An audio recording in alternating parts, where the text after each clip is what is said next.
Hi, I'm assuming that if you're watching this video, it means you're interested in running a business in Japan, living as an entrepreneur or a business owner in Japan. If so, you probably fall into one of three categories. First one is that you're not a resident, so you're not living in Japan, and you would like to move here and do so while running your business. Whether it's an existing business you want to move or, just starting a new business, doesn't really matter. Category two is more, you're already in Japan, you're a resident, but you're not really running a business. Maybe you're a student, maybe you're, an employee, these kinds of things, a teacher, things like that. And category three is you are in Japan, you're a resident, you're already running a business here, but most probably you are on a spouse visa or, spouse of permanent resident or some kind of visa like that. And maybe you want to move to a business visa so that your visa is no longer dependent on your relationship. Either way, welcome. That works. Fine for me. I thought I would tell you a little bit about my story and the challenges that I faced in that journey, of moving my business and getting the business visa, and describe a little bit what I'm offering, basically. You'll excuse me, I have a bunch of notes here on my computer, so sometimes my eyes will leave the camera a little bit just so I can, check where I am and what I want to say, because it's a pretty big video, I think, and there's quite a lot to cover. So let's get started. So basically, I arrived in Japan in March 2020, early March 2020. So, a few weeks before COVID hit. I was on a working holiday visa at the time, so I had 12 months. I did not speak much Japanese, a couple of words that I picked up here and there, but not so much. I already had a location independent business, so that part is important. So I had started a business in Sweden, maybe, 5 or 6 years before. And I could run it from Japan, but the company was in Sweden, right? But that's how I would make my money as a working holiday visa person. That business was in voice acting and localization. You can check my website if you want to know more about this, because I'm still running this. It's still active. So I had 12 months, that's what the working holiday visa is about. And then, I had to decide what to do. Do I want to stay in Japan or not? So, COVID hit a few weeks after I arrived, in like early April. That's when they started closing the border. That's where all the tourists left, and all my plans of, meeting friends and meeting people just fell out the window. And so I thought, well, I'm a little bit stuck at home. There was no lockdown, but still, not much to do. So I'll just maybe check a little bit what visas are available. Because even though I don't really have to make a decision right now, I'm going to have at some point to, change visa. I cannot keep the working holiday for more than 12 months. So it was a good opportunity to do some research and get familiar with all the options and try to build a strategy.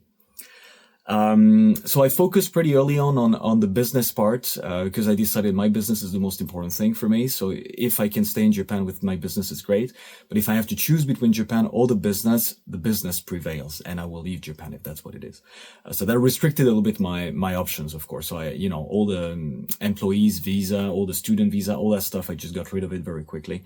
And I said, okay, what options do we have for business people? I did see an immigration lawyer very briefly, because there was in Kyoto, where I am, there was this community house, and they offered every month like a 30 minutes free consultation. And I thought, well, I've done my research. I might as well meet that guy and see what he has to say, if there's anything I missed. And I have to say I was not really impressed, because we sat there for 30 minutes. I explained, I have a business. I might want to stay in Japan in a few months.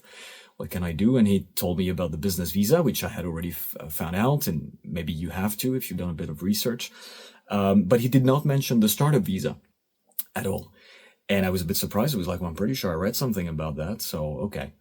I just went back home and checked that, and I said, well, it's still, at least it exists in Osaka, right? So, I'll reach out. So I sent them an email.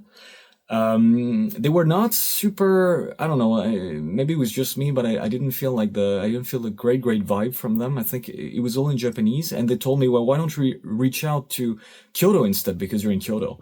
And I thought, well, does Kyoto have a startup visa? And it turned out they started, I think, was it April or May 2020, so just like a few months after I arrived, they just opened the office and stuff. So that's why I didn't know about it. And so they gave me the address, so I just sent an email to Kyoto, and they answered in English this time. They seemed very motivated, very friendly, really eager to help. So I exchanged a few emails with them, and I basically just wanted to confirm my eligibility. If I decide to go that path, is it possible? Is it even an option? Basically, that was the question. As a not really a startup guy, as a service provider, I don't have like investors and things like that. Would that qualify, or is it like purely for startup or purely for product? And it was fine. It qualified. So I was like, okay, so basically startup visa through Kyoto is totally an option. They seem pretty friendly. So that's why I decided. I thought, well, if around the end of the year, so, around, November, December, when it's time to think about what to do, if I decide I want to stay in Japan, I still like it, then that's the path I'm going to go for. So startup visa and then business manager through Kyoto, right? So then, I let the year go by, and then things went pretty well, and I was very happy, and I thought, I'm going to try to stay in Japan. So let's go ahead, let's launch that project. So I contacted again the startup visa team in Kyoto, and that was mid-November 2020. Okay, so keep the dates in mind, because you'll see the schedule is quite interesting. So what happened is that I filled some paper. They were like, okay, please introduce your business by filling these forms. You don't have to fill everything. It's just, give us a general ID. And I was like, okay, well, I'm going to move my business from Sweden, my localization / voice acting business to Japan, to Kyoto. That's about it, right? And then we had a meeting where I introduced that, and they asked a few questions. And then at some point towards the end, they basically told me, well, actually, it's not valid. I said, oh, okay, well, what is it? No, you have to, it's not a problem with selling services or whatever. It's a problem of you have to create a new business. And I said, well, it's going to be a new business, going to be a new structure, of course, because the current one is in Sweden.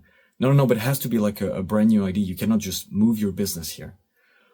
And I basically sat there in the room, and, I was a little bit dumbfounded. I was like, I'm basically offering you to, like guaranteed income. I can show you my company is making money. I'm going to be paying taxes in Japan. And instead of that, you prefer that I start a brand new business, with all the risks, with any new business, basically, compared to just moving one. Yeah. That's what we need.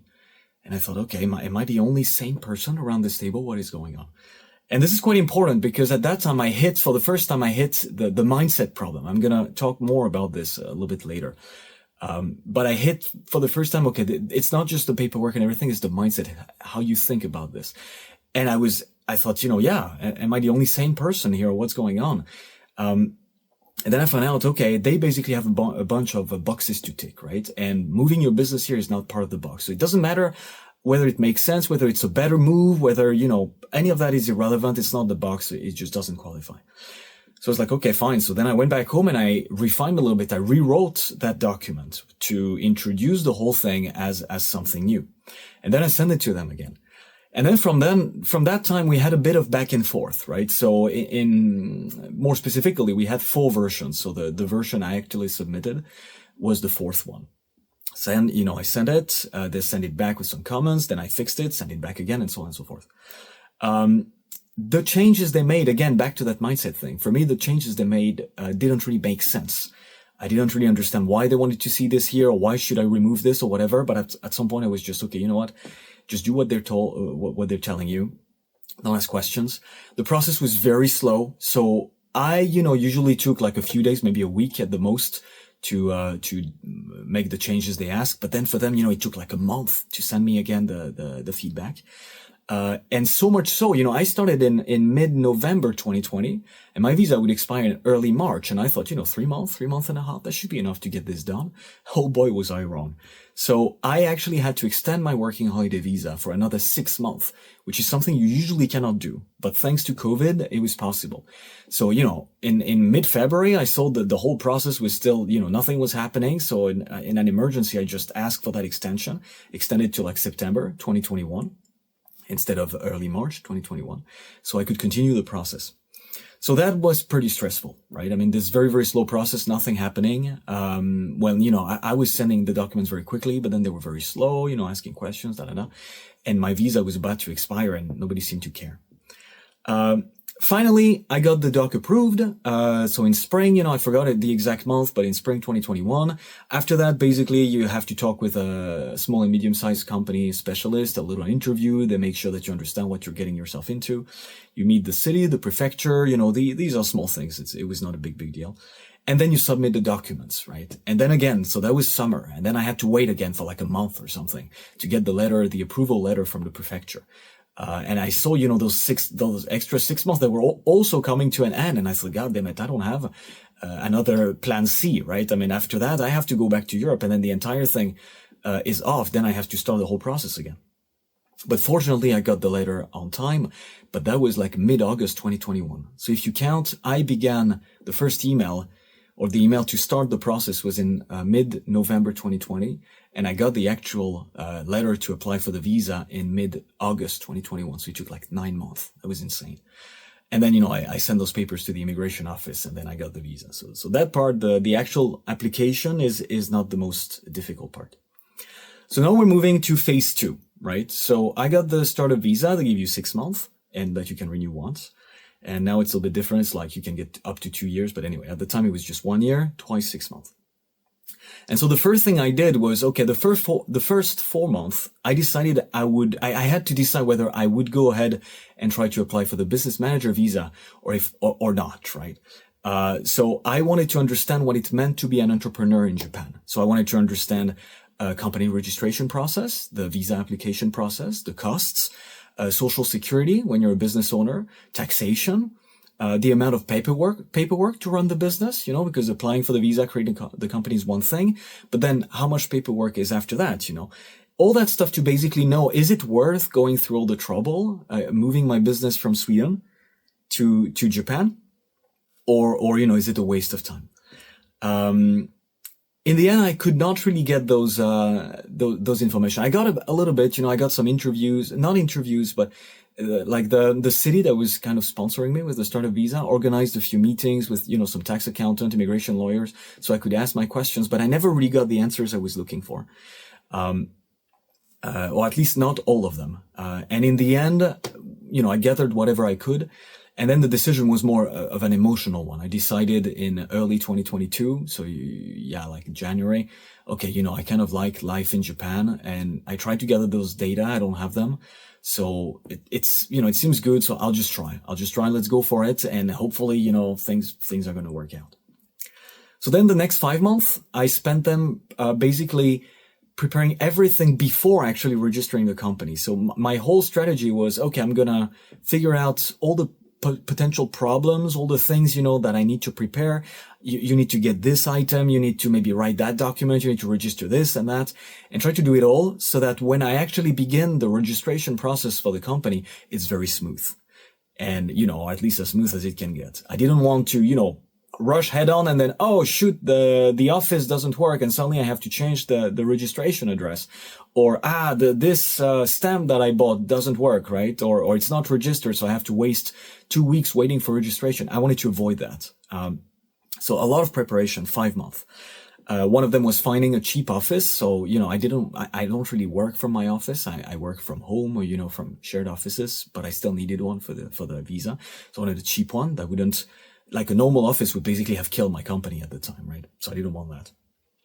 Looking for an accountant, find someone that I liked, figuring out how to move, and justify the 5 million yen. So, you need 5 million yen. How do I send those 5 million yen to Japan? How can I justify where they come from?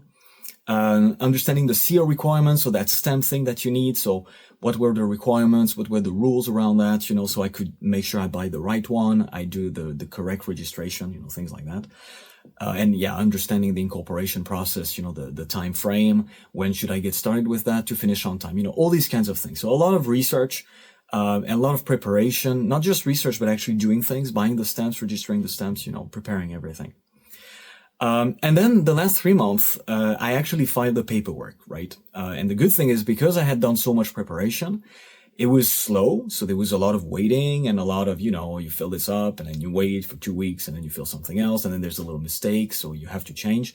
But all in all, it was pretty smooth. There was no like big unexpected problems. So all that time that I had spent preparing, was actually well spent. It allowed me to just move, smoothly. So the paperwork was like incorporation, tax office registration, opening the corporate bank account, the actual visa application, all these kind of things. Let me tell you a little bit about the challenges, because, it was already not easy up until that point, but that's where the challenges came in. So first, the startup visa is in English, and that was great, but the business manager visa thing was all in Japanese. So in the end, it made me feel a little bit comfortable. Okay, it's in English, but it didn't really help anything. Once you get down to it, okay, you had to handle the whole thing in Japanese. The second thing that was surprised is, okay, the startup visa did not help with the business manager process. I thought, well, I've already got the support from the prefecture. Maybe, I don't know, maybe some things I don't have to prove, or maybe there's some kind of shortcut. No, I was wrong. You basically just do the entire process as if you hadn't done anything else, right? So same process as people who go straight for business manager. I also did not get a clear picture of the visa process, the cost, the paperwork to run the companies. That's what I said. I searched, but I didn't really get my hands on it. Just bits and pieces, here and there, but nothing really definite. There was also a lack for me of relevant advice. And by that, I mean that the first thing was the information was very siloed. So you had the accountant that knew a lot about accounting. Websites talked about accounting, right? You had the immigration people, or, articles, blog posts about immigration, only talking about immigration. And, I'll just take two examples. When you calculate your salary, for instance, this is both an accounting question. Like, okay, how much money do I have and how much tax should I pay, blah, blah, blah, blah. But it's also a visa thing. What salary should I take for the visa to be approved, right? So you need to take both into account. Another thing is the fiscal year. When you register a company, you have to choose your fiscal year. When does it end? When does it start, right? And I was asking questions, and, from an accounting perspective, there are a few things to take into account. But nobody, for instance, told me to think about visa renewal. How long after your end of fiscal year will you renew your visa? Nobody told me about that. And this is also important. And turns out I got lucky, so I didn't have problems with that. But I have friends who did have problems, right? Because that information is not combined. It's all siloed. It's all divided. Another thing is there was a lot of fear mongering. So one example was, through the startup visa, I got those flyers, from some immigration lawyers, and they were like, okay, when you register your company, you have to fill in the articles of incorporation. So it's called teikan in Japanese. And you have to be very careful. There's like 15 different steps. You can't mess it up, whatever. And I was, oh my God, what is that? Until I spoke with a friend of mine, a foreigner who had started his own business. And he said, you can use templates and stuff. You can just do it yourself. So fear mongering, right? Instead of helping out, they just make you feel like, you're going to do it wrong and it's going to be dramatic. There was also some advice that didn't apply. Some stuff about VAT, like my accountant wanted me to wait a little bit to register for VAT, because most Japanese businesses, it actually makes sense for most Japanese businesses, but it didn't make sense for me, right? So I had to push to register. I could talk also about the stamps. I've talked about that before, where the tradition is that you get 3 stamps and they're very fancy and they're very expensive, but actually you only need 1 and you can buy it for very cheap online. And nobody tells you that, right? I mean, I had to ask some Japanese friends to give me those tips, right? So I wanted those information, I was also pointed towards subpar options. So when it comes to the bank, for instance, opening corporate bank accounts is a little bit difficult in Japan. And the tips that I got were just, I was told, we can put you in touch with this bank. And I said, okay. And I checked and I said, what is that? You have to pay to get bank statements. You cannot do anything online. Well, what kind of bank is that? It's so bad. And nobody actually pointed me to useful banks, like the one I opened with an online bank. And, that was much better. I was like, where are all those tips? Where are those advice? There was also an endless list of unexpected issues. So, things that are, you could say that's what, being in Japan is all about. For instance, moving the 5 million yen can be a pain. Some banks, they will just straight up block your transfer. So you have to be smart. You have to go around that. There's the rules for the office, despite COVID. So they were like, I don't know, you need like a fully fledged office, old fashioned style. I said, but where have you guys been the last 2 years, with COVID and working remotely? I had to build a web page just for the bank. So I made an entire web page so my bank could be approved. That had nothing to do with my actual business. Some online services close at night. So, you go back home after your day's work, you're like, okay, now I'm going to fill those papers and submit. And you try to log in and it's just blocked. And it's not even that they take your, you can submit and then they will just send it to the relevant people on Monday, or the next morning, right? It's just like you can't even log in. So you can't even do the paperwork on weekends and in the evening. You have also issues with your name. Your name, it's written everywhere. Okay, please write your name as it appears on your resident card. So you write it with the Roman alphabet, right? My name is French, so it's just Roman alphabet. And then they're like, oh no, it doesn't work. So either you have to write it in katakana. So then all of a sudden you have to do all the paperwork again and change and write in katakana. Or your name is too long. That's a very common thing. Many forms and stuff only have like 20 character limits. So you're told to write your full name, but then you start and it's like, oh, your name is like 25 characters. What do I do? Right?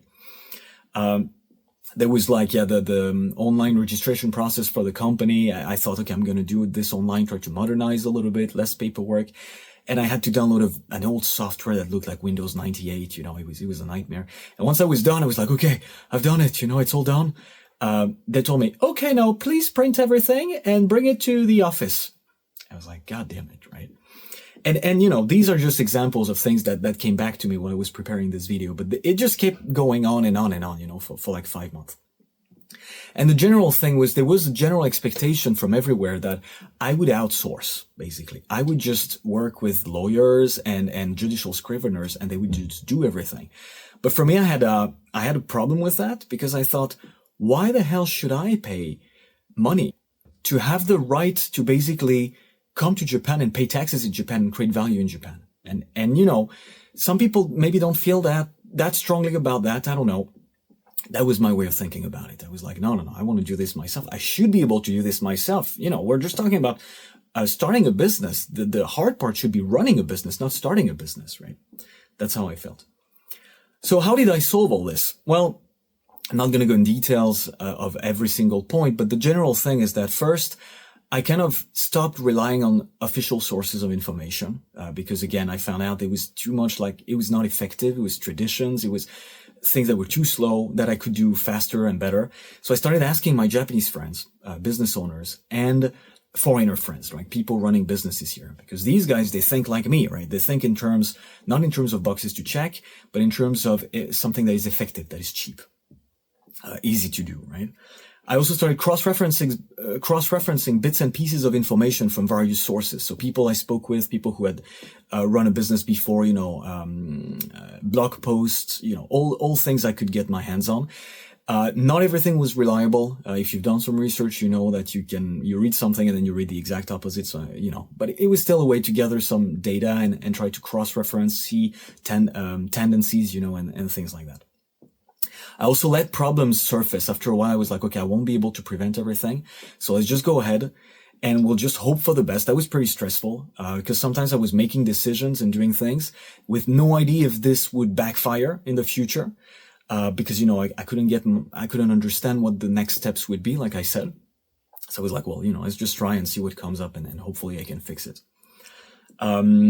I also started trying things and, with kind of the same idea, see what worked out. If I couldn't figure out if this was okay or not before doing it, I thought, well, I'll just do it. And again, hopefully it's not going to break everything and I can fix it if it doesn't work. And that way you learn, right? Without spending hours and hours on this. I also started focusing on ticking boxes. That's what I mentioned before, instead of using common sense and logic. So, when you're told like, okay, you have to use this color to fill in the document, or when you're told, okay, you need a wall here and a door at this place, then after a while I was like, okay, so if I have this wall, is it okay if there's some airspace for the AC, or, it's not okay or whatever? Questions that felt like, a little bit dumb. But at some point, since, a lot of things were already dumb and that was the rules, I thought, just figure out what the boxes are and just try to tick them and forget about logic and things like that. That's a little bit like the various solutions that I put into place. So, I did this, on, and then I was able to apply in early September 2022. So, basically 12 months after I got the startup visa, I used more or less like maybe 11 months and 2 weeks, something like that. The beauty of it though, is that, So the first part is that when I printed everything out, because I didn't do it online, so I printed it. It was so thick. I should have taken a picture of this. It was so thick. It was like a novel, right? So much document. Some people told me, but isn't it too much? Aren't you pushing this a little bit too much? I said, well, maybe, but I prefer giving them as much information as possible. And if they don't read it, well, it's not my problem. At least it looks good, right? So it was a lot. And the beauty of it is I went there, I dropped my documents, and I was getting ready for them to tell me, oh, you're missing this, you're missing that. And I was hoping, okay, hopefully I can get those documents or whatever is missing in a few days. So I'll still be okay, with my current visa, right? No expiry, nothing.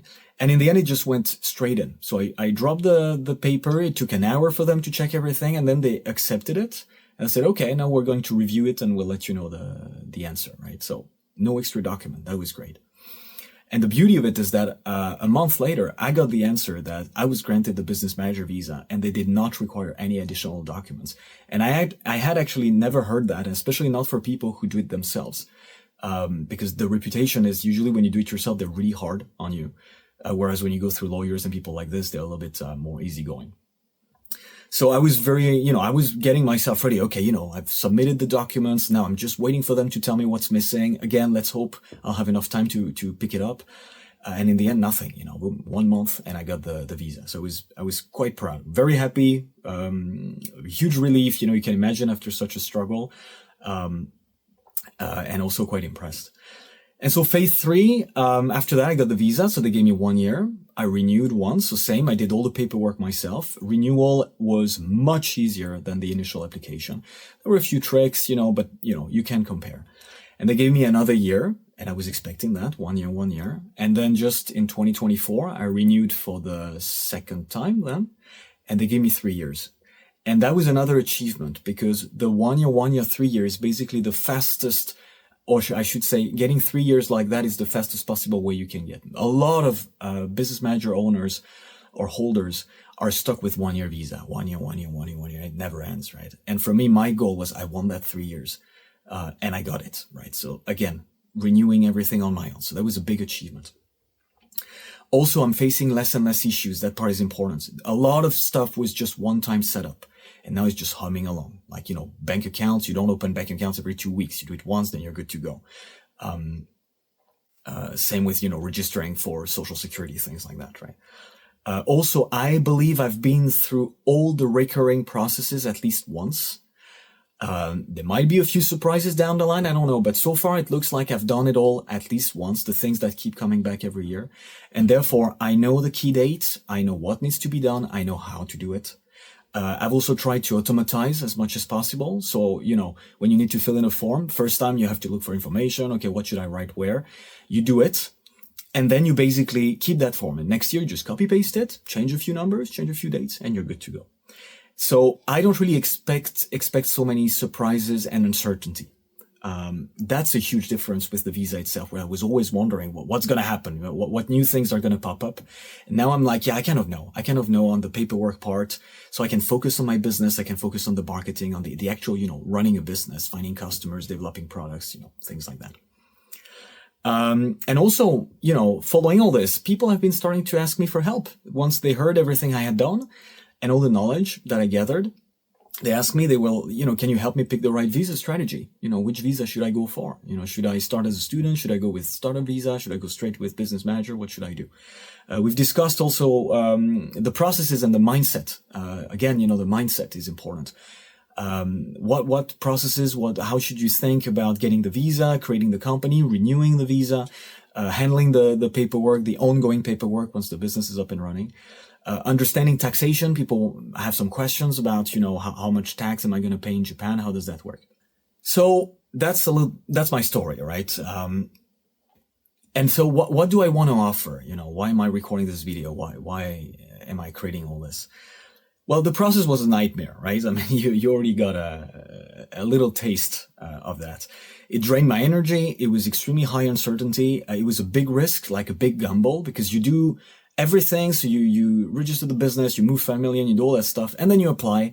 And if they don't like it and they say, nope, we don't give you the visa, then basically you go home and that's it. So it was a huge gamble, very stressful.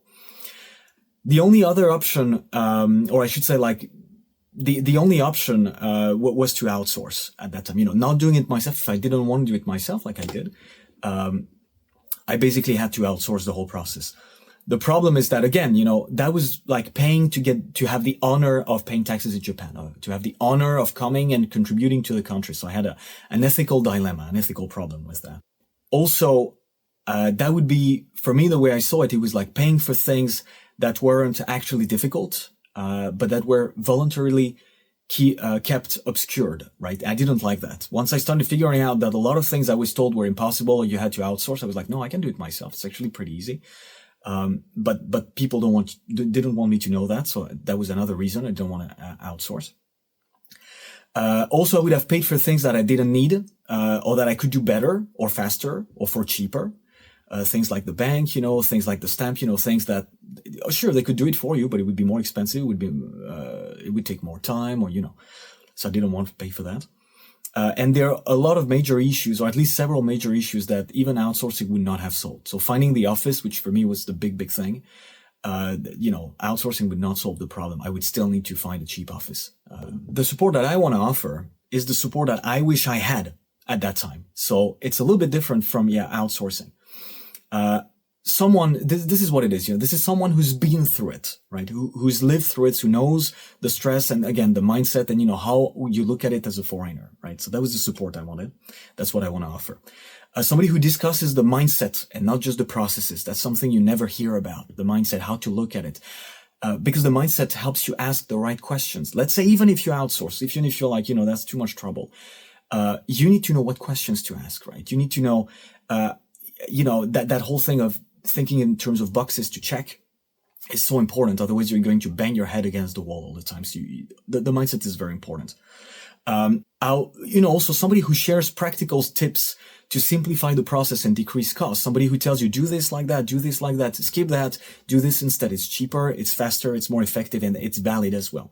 Somebody who shares the real rules and not the traditions, like, okay, yeah, sure, you could do it like that, but you couldn't do it like this, it's cheaper, and that works all the same.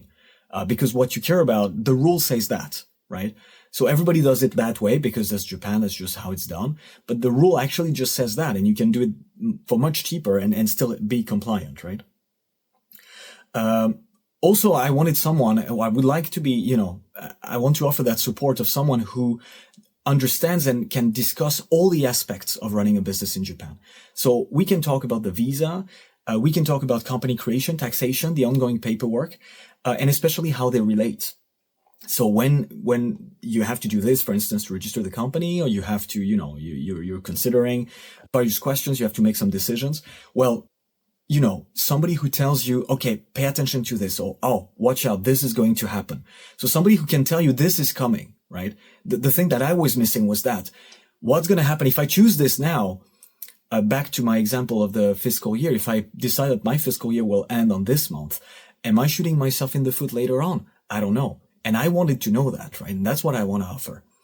I basically want to cut through the BS, the hearsays, the fear mongering.